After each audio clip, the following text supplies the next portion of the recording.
احنا اللي مبسوطين. هنا في ضاحية برود ميدوس في ملبورن أجرت SBS في مركز التسوق هذا حوارات لتبادل الرؤى والطروحات جمعت عددا من المرشحين من مختلف الأحزاب السياسية. نحن الآن في ماريبورينغ نقوم بالبناء. لدينا 282 وحدة سكنية اجتماعية وميسورة التكلفة جديدة في كنسينغتون. من جانبه لعب حزب الخضر على وتر استهداف الشركات الكبرى والأغنياء لتمويل برامج الإسكان وكذلك الرعاية الصحية.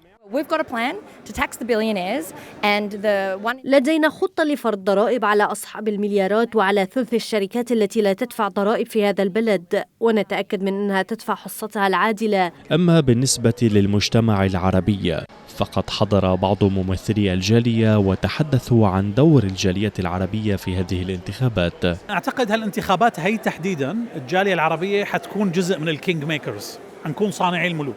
بجاليتنا بالذات مسألة عاطفية كبيرة بسبب الأحداث العالمية والأحداث اللي بفلسطين واللي بغزة. تجدر الإشارة إلى أن SBS دعت عددا من المرشحين من حزب الأحرار لكنهم لم يتمكنوا من الحضور.